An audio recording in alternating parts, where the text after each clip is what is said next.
Good morning students.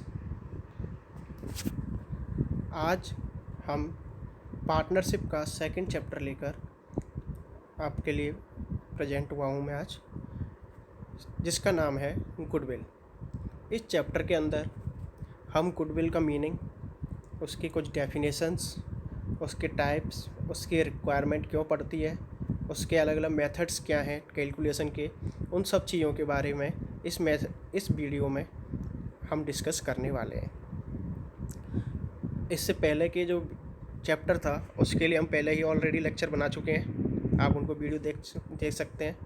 5 lecture में मैंने वो टॉपिक ख़त्म किया पूरा चैप्टर, और उसके अलावा एक लेक्चर में हमने उस चैप्टर से रिलेटेड छोटा सा टेस्ट भी सॉल्व किया है, आप उन वीडियोज़ को पहले देख सकते हैं। तो हम आज की बात शुरू करते हैं गुडविल।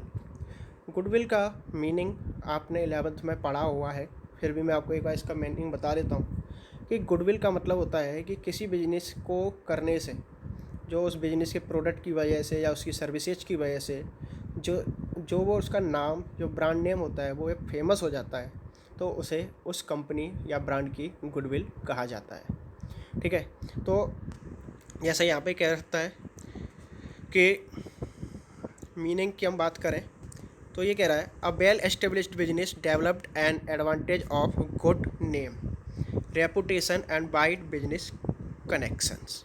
यानी कि बिजनेस का अगर कोई नाम है, वो फेमस है, ऑलरेडी ब्रांड नेम है, उसका रेपुटेशन है मार्केट में, तो उसके केवल नाम से ही उसके प्रोडक्ट बिकते हैं। उसको फिर किसी एडवर्टाइजमेंट की या किसी भी तरह का प्रचार करने की ज़रूरत नहीं पड़ती है। तो गुडविल के मीनिंग को हम ज़्यादा टाइम ना देते हुए इसकी कुछ डेफिनेशन पर डिस्कस कर लेते हैं। सबसे पहले है according to Eric L Kohler. इन्होंने क्या कहा है गुडविल के बारे में? Goodwill is the excess of the price paid for a business as a whole over the book value और over the computed value of all tangible assets purchased. देखिए यहाँ पे क्या कह रहा है ये कि गुडविल वो वैल्यू है जो किसी बिजनेस की लिए, जो हम बिजनेस को परचेज करने के लिए जो हम अमाउंट पे करते हैं, और जो उस बिजनेस की वास्तविक जो रियल बुक वैल्यू है उसके बीच का डिफरेंस है, उसको हम उसकी गुडविल कहते हैं। ये कह रहा है goodwill the acquired is only one type appearing in on the books of account and is financial statement. ये कह रहा है जो गुडविल एक्वायर्ड की जाती है उसको हम फाइनेंशियल स्टेटमेंट में शो करते हैं। ठीक है, बाकी की डेफिनेशन आप बुक में से और पढ़ सकते हैं। ठीक है, हम टॉपिक पे आते हैं अपने असली पे। देखिए कौन कौन सी चीज़ें होती हैं जिससे हमारी गुडविल बढ़ जाती है या गुडविल क्रिएट होती है। ये टॉपिक थोड़े इंपॉर्टेंट है, इन पे से MCQs बन जाते हैं, तो आप इनको थोड़ा सा फोकस करें। Nature of business. नेचर का मतलब किस तरह का हमारा बिजनेस है, हम बिजनेस में किस तरह की एक्टिविटीज़ करते हैं, उसको हम कहते हैं नेचर ऑफ बिजनेस। पहला कह रहा है कि goodwill of the firm depend upon the nature of business. A business firm providing high quality goods to its customer will earn more profit and therefore has more goodwill। अब देखिए ये कह रहा है कि कोई एक फर्म है, वो क्वालिटेटिव गुड्स बेचती है, अच्छी क्वालिटी वाले गुड्स बेचती है, जिसकी वजह से उसको प्रॉफिट भी अच्छा होता है और उसका नाम भी हो जाता है और उसको रेपुटेशन मार्केट में मिलती है, तो उस कंपनी या उसी फर्म की गुडविल बन जाती है। सेकंड है लोकेशन। अब देखिए लोकेशन के हिसाब से भी गुडविल कैसे बन जाती है, तो ये कह रहा है location of the business is also an important factor to earning more profit and more goodwill. If the location of business firm is good और business is located at the place having heavy customer traffic, the goodwill tend to be high. अब ये कह रहा है कि कोई business ऐसी location पे सिचुएटेड है जहाँ पर ज़्यादातर लोग ज़्यादा भीड़ भाड़ वाले इलाके होते हैं या हैवी ट्रैफिक होता है कस्टमर्स का, तो उस जगह के बिजनेस की गुडविल ज़्यादा होने के पूरे चांस रहते हैं और वो बिजनेस ज़्यादा प्रॉफिट अर्न करता है। एक एग्जांपल से समझ लीजिए कि अगर मैं किसी ऐसे इलाके में अपना बिजनेस डालूँ जहाँ पर बहुत कम लोग जाते हैं, तो उस बिजनेस को कोई नहीं पहचानेगा, ना उसकी कोई रेपुटेशन बनेगी। लेकिन ऐसे जगह पे कोई बिजनेस हो जो अच्छी क्वालिटी भी प्रोवाइड करा रहा है और जहाँ पर कस्टमर भी बहुत सारे जाते हैं, तो ऐसे केस में उस बिजनेस की गुडविल और उसका प्रॉफिट दोनों ही अच्छे हो जाएंगे। Efficiency of management. देखिए मैनेजमेंट क्या होता है? माँ का जो प्लान बनाते हैं बिजनेस के लिए, बिजनेस को रन करने वाले लोग होते हैं, बिजनेस के बारे में सारी डिसीजन लेते हैं, तो वो मैनेजमेंट कितना एफिशिएंट है, यानी कितना योग्य है, वो उस पर भी हमारी गुडविल का वैल्यूशन या गुडविल की कंडीशन डिपेंड करती है। तो ये कह रहा है, ये business will earn more profit and good reputation only if the management is efficient. A well managed business firm enjoy the advantage of high productivity and cost efficiency. अब देखिए, ये कह रहा है मैनेजमेंट अच्छा होगा तो ऐसे केस में क्या होगा कि प्रोडक्शन हमारा ज़्यादा होगा और कॉस्ट हमारी कम लगेगी, जिसकी वजह से फर्म ज़्यादा से ज़्यादा प्रॉफिट अर्न कर पाएगी और अपने प्राइस भी कम रख पाएगी, जिसकी वजह से उसको गुडविल भी बन जाएगी। ठीक है। फोर्थ केस क्या है इसका, मार्केट सिचुएशन। देखिए मार्केट सिचुएशन में क्या है कि मार्केट में मंदी है, डिफ्लेशन है, इन्फ्लेशन है, वो कंडीशन भी मार्केट की आ सकती हैं। If there is no competition, और देखिए कंपटीशन की लेवल भी हमारे मार्केट में आ सकता है। नो कंपटीशन और there are less competition in the market, the business firm will earn more profit which leads a higher value of goodwill. देखिए किसी बिजनेस का अगर कोई कॉम्पिटिशन नहीं है या बहुत कम कंपटीशन है तो बिजनेस के पास ये बहुत अच्छा चांस होता है कि वो ज़्यादा प्रॉफिट कमा सकती है और वो गुडविल को भी बढ़ा सकती है। नेक्स्ट है special advantage. A business firm who enjoy special advantage like import license tax holiday, free or low rate electricity, long term contract for supply of material etc। अब देखिए कुछ ऐसी चीज़ें होती हैं जो सरकार के द्वारा किसी किसी को स्पेशल एडवांटेज दिए जाते हैं, जैसे आपने पढ़ा हो सुना हो स्पेशल इकोनॉमिक जोन्स, या ऐसी चीज़ें जो एक्सपोर्ट करती हैं, या ऐसे क्षेत्र जो नए हैं जिनको सरकार सपोर्ट कर रही है, उनके लिए कई चीज़ों में उनको फ़ायदा मिलता है। टैक्स में उनको कई तरह की सब्सिडीज, कई तरह की ग्रांट और कई तरह की छूट मिलती है, तो उसकी वजह से भी उन कंपनियों का नाम फेमस हो जाता है, क्योंकि वो काफ़ी कम कॉस्ट में अपना अच्छा काम कर रही होती हैं। अब देखिए बात करते हैं कि भाई गुडविल का हम वैल्यूशन तो करते हैं, अच्छी बात है, लेकिन इसकी ज़रूरत क्या है, हम गुडविल का वैल्यूशन कर ही क्यों रहे हैं। तो देखिए ये कह रहा है कि situation the need for valuation of goodwill arise at the time of sale of a business.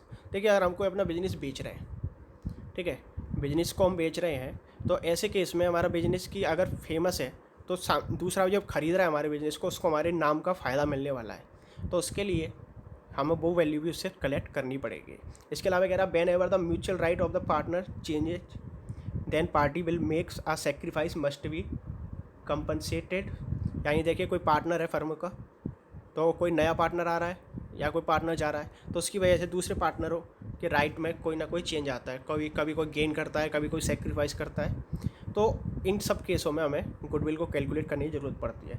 तो देखिए ये कह रहा है कि कौन कौन से mutual right change under following circumstances. अब देखिए ये पार्टनर्स के राइट हैं कब कब चेंज होते हैं, या हम ये कह सकते हैं इन केसों में गुडविल के वैल्यूशन की हमें रिक्वायरमेंट होती है। मैं इनको थोड़ा जूम कर देता हूँ आपके लिए, आप स्क्रीनशॉट ले लीजिएगा। When there is a change in profit sharing ratio amongst the existing partners। अब देखिए पार्टनर्स जो हैं, मान लीजिए 3 पार्टनर हैं ए बी सी, पहले 1:2 के रेशियो में वो बांट रहे थे, लेकिन बाद में जैसा मैंने आपको टेस्ट में क्वेश्चन कराया था कि वो डिसाइड करते हैं कि भाई अब आगे से हम प्रॉफिट जो है वो इक्वली डिवाइड करेंगे। ना कोई पार्टनर आया ना कोई पार्टनर गया, लेकिन उन्होंने प्रॉफिट शेयरिंग रेशियो में चेंज कर लिया। तो ऐसे केस में जो रेशियो चेंज होंगे उसकी वजह से किसी पार्टनर को फ़ायदा होगा, किसी पार्टनर को नुकसान भी होगा। तो ऐसे केस में हमें गुडविल की कैलकुलेशन की ज़रूरत होती है, और जो जिसको फ़ायदा हो रहा होता है वो नुकसान पाने वाले या सेक्रीफाइस करने वाले पार्टनर को गुडविल के पैसे पे करता है। सेकंड है eight the time of admission. भाई कोई नया पार्टनर आ रहा है तो वो हमारे पुराने नाम का फ़ायदा मिलेगा उसको प्रॉफिट में। कोई पार्टनर जा रहा है तो वो कह रहा है भाई मेरी मेहनत से आप लोगों ने बिजनेस इतना आगे बढ़ाया, मैं जा रहा हूँ तो मुझे उसका कुछ हिस्सा तो मिलना चाहिए ना, तो इसलिए गुडविल की वैल्यूशन करके उसको पेमेंट किया जाता है। Eight the time of death, तो देखिए जा रहा है चाहे वो रिटायरमेंट के लिए जाए चाहे डेथ से जाए, तो उसको फ़ायदा मिलता है गुडविल की वैल्यू का। When amalgamation of 2 firms take place. Amalgamation का मतलब क्या होता है, एमालगमेशन का मतलब होता है जब 2 फर्म या 2 बिजनेस मिलकर एक बिजनेस बन जाते हैं, तो ऐसे केस में एक बिजनेस का फ़ायदा दूसरे बिजनेस को होता है और एक बिजनेस को नुकसान भी होता है थोड़ा बहुत। तो ऐसे केस में भी गुडविल का वैल्यूशन किया जाता है। ठीक है।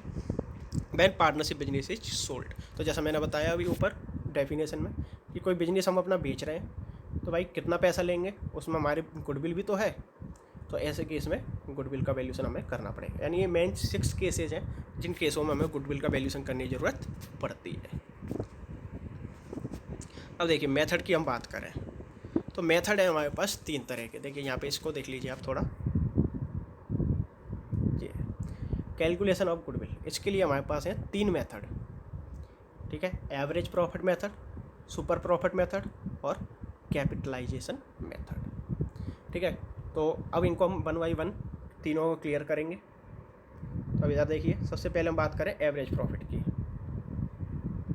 तो देखिए ये कह रहा है कि एवरेज प्रॉफिट, आप सबसे पहले शब्द समझिए एवरेज को। एवरेज शब्द आपने पढ़ा है।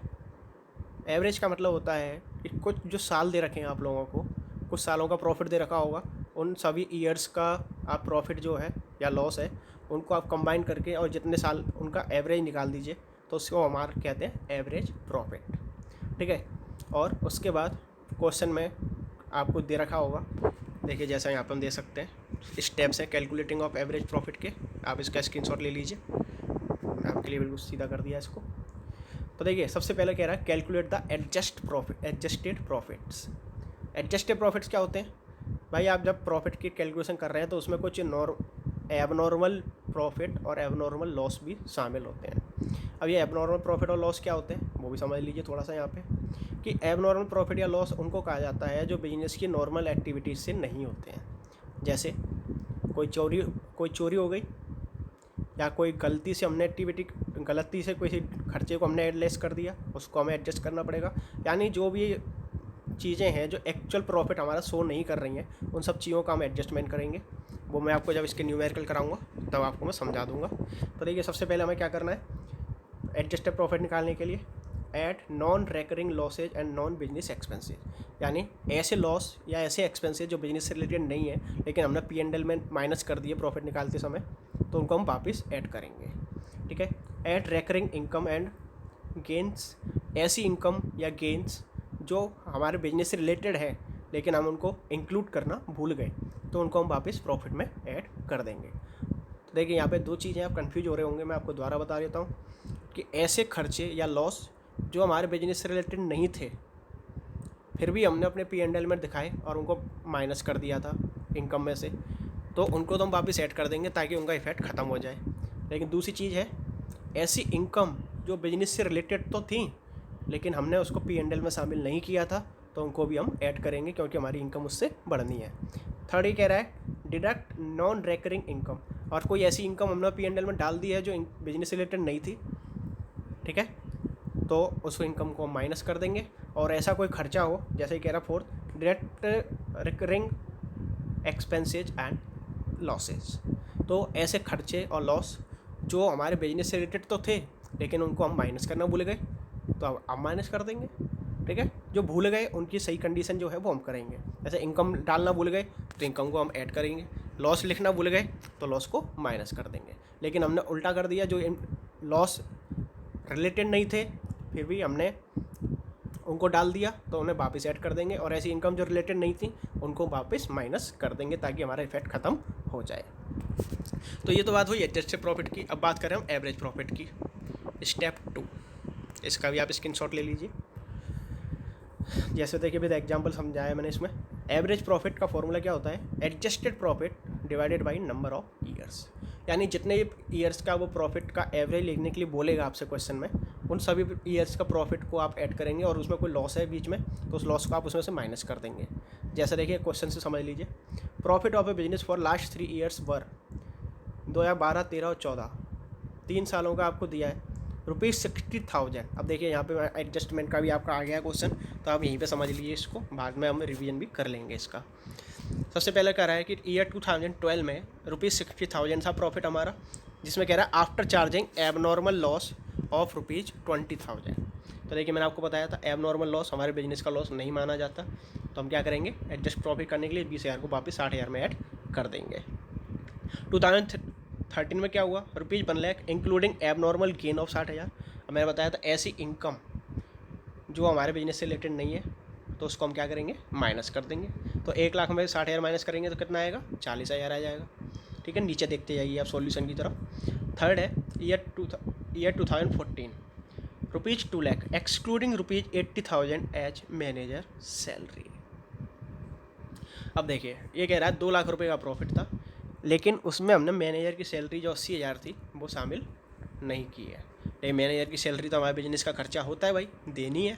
तो ऐसे केस में ये वो कैसे वो एक्सपेंसेस जो हमारे बिजनेस से रिलेटेड तो हैं, रेकर तो हैं, लेकिन हमने उसको माइनस नहीं किया तो अब कर दो। तो 2 लाख में से 80,000 माइनस करेंगे तो हमारा बच जाएगा 1,20,000। तो तीनों साल के हमने एडजस्टेड प्रॉफिट निकाल लिए। अब इन तीनों साल के जो प्रॉफिट निकल गया इनको हम करेंगे ऐड। तो 3 साल का है तो हमें क्या करना है, तीनों साल का प्रॉफिट को ऐड करके डिवाइड बाई हम 3 कर देंगे तो हमारा एवरेज एडजस्टेड प्रॉफिट निकल के आ जाएगा। तो देखिए 80,000, 40,000 और 1,20,000 तीनों टोटल करेंगे तो आएगा 2,40,000। कितने सालों का प्रॉफिट है ये हमारा? 3 ईयर्स का। तो हम क्या करेंगे, 3 से डिवाइड कर देंगे तभी तो एवरेज निकलेगा। तो 2,40,000 डिवाइडेड बाई 3 कितना निकल के आएगा एवरेज प्रॉफिट? 80,000 का। आई होप आपको समझ में आ रहा होगा। इसके बाद अब इसकी गुडविल कैसे कैलकुलेट होगी, तो देखिए गुडविल के लिए हमें फॉर्मूला है स्टेप 3 में, कैलकुलेट गुडविल। इसमें क्या फॉर्मूला है हमारा, सीधा आप यहाँ से समझिए। Goodwill is equal to adjusted average profit into number of years purchase. तो देखिए एडजस्टेड एवरेज प्रॉफिट तो आपको मालूम है, अभी हमने ऊपर कैलकुलेट किया है। तो into number of years purchase, अब ये क्या होता है? देखिए वैसे नॉर्मली आपके क्वेश्चन में इसको दिया जाता है कि इतने ईयर्स ऑफ परचेज के अकॉर्डिंग आप गुडविल वैल्यू कीजिए, 2 ईयर्स, 2.5 ईयर्स या 3 ईयर्स। लेकिन इसका मतलब क्या होता है? इसका मतलब ये होता है, आपको एक टीचर बहुत कम बताएंगे आपके, कि नंबर ऑफ ईयर्स परचेज या परचेजिंग ईयर्स, इसका मतलब होता है कि जो हमारी गुडविल है वो इतने टाइम तक हमारी बनी रहेगी। आज की डेट में और हम कैलकुलेट करते हैं तो ये गुडविल हमारी मिनिमम इतने साल तक बनी रहेगी। ठीक है, यानी अगर हम अपने बिजनेस को बेचते हैं, कोई हमारे बिजनेस को परचेज करता है तो उसे इतनी गुडविल देनी पड़ेगी इतने साल तक, यानी इतने सालों के बीच में कभी भी बेचेंगे तो वो इसी गुडविल के हिसाब से काउंट की जाएगी। अब सेकंड हम बात करें वेटेड एवरेज प्रॉफिट। तो देखिए वेटेड एवरेज प्रॉफिट का ही पार्ट है, बस इसमें इतना सा चेंज आ जाता है कि आपको कुछ वेट्स दे दिए जाते हैं हर ईयर के हिसाब से।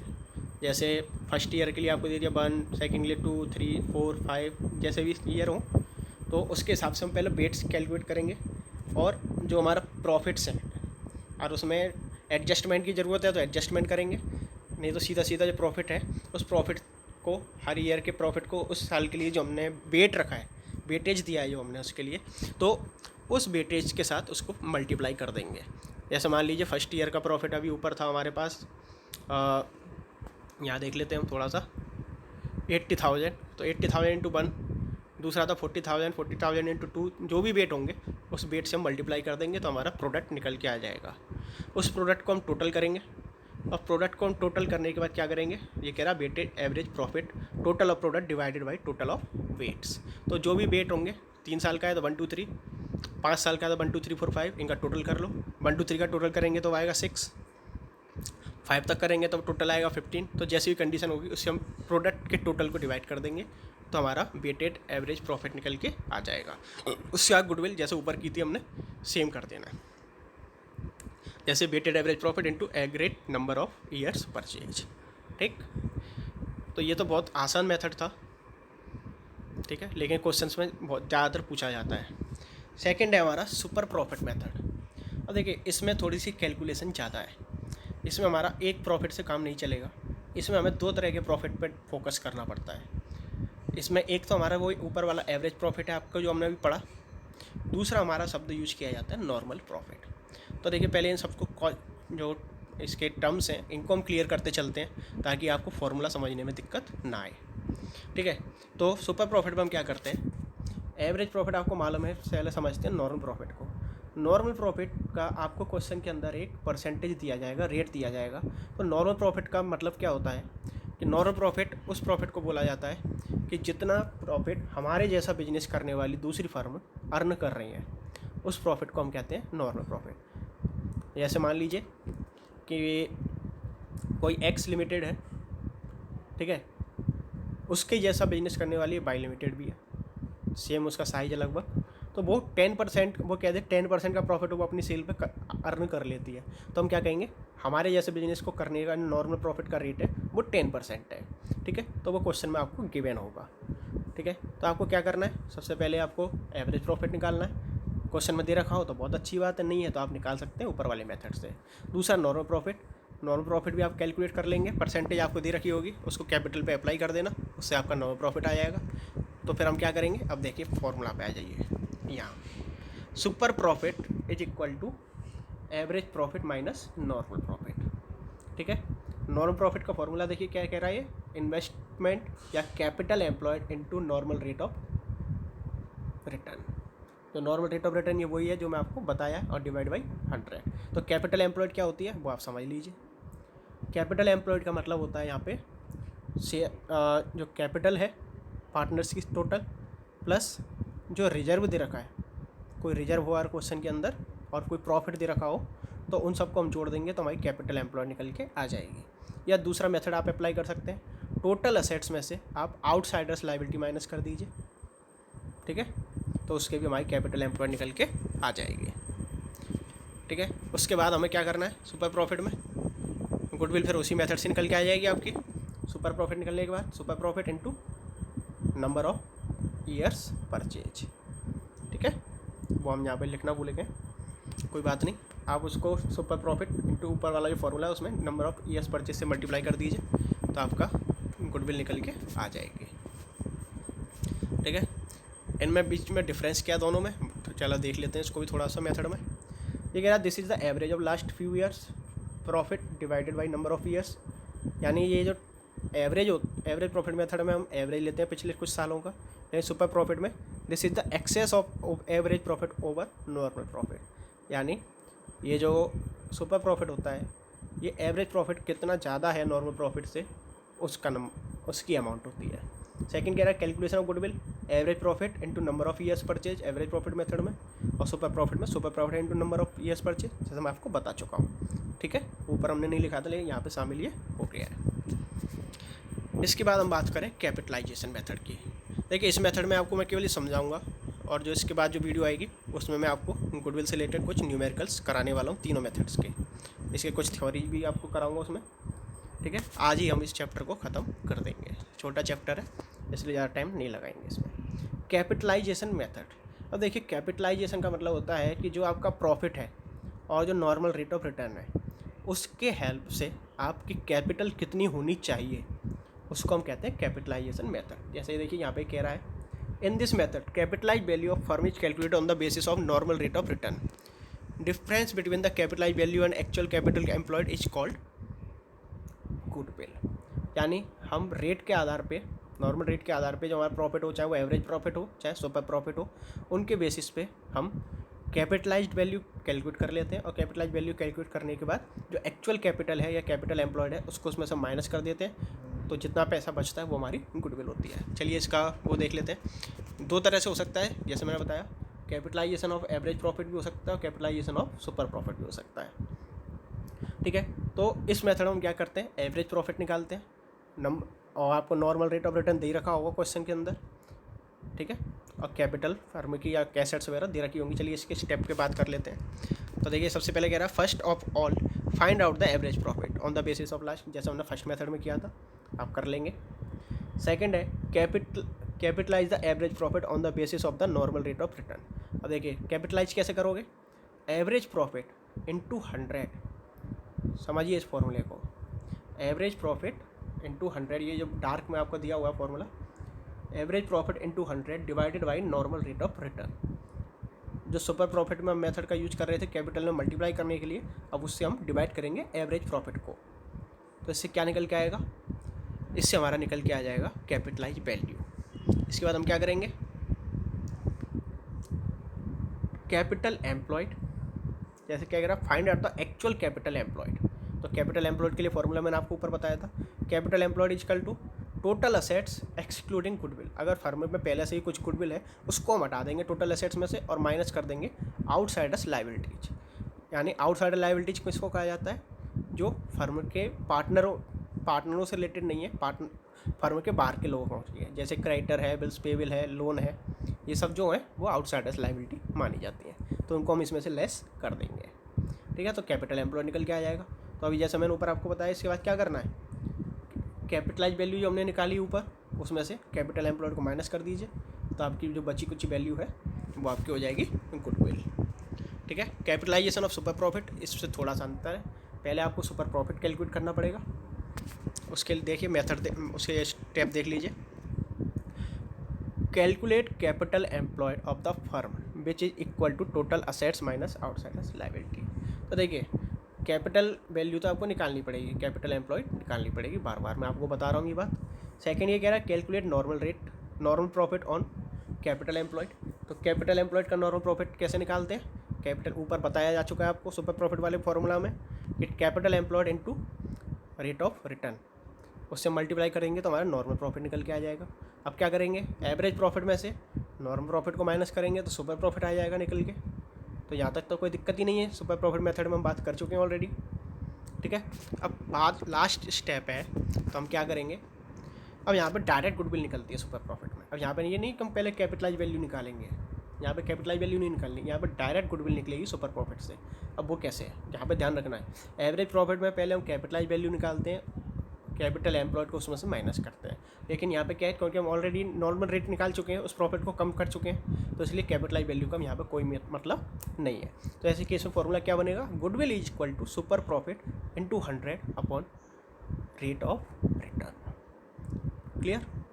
यानी पहले average profit into 100 upon normal rate of return करनी है, हमारी कैपिटल वैल्यू आ रही थी, लेकिन सुपर प्रॉफिट से कर रहे हैं तो इससे डायरेक्ट हमारी गुडविल निकल के आएगी, ठीक है।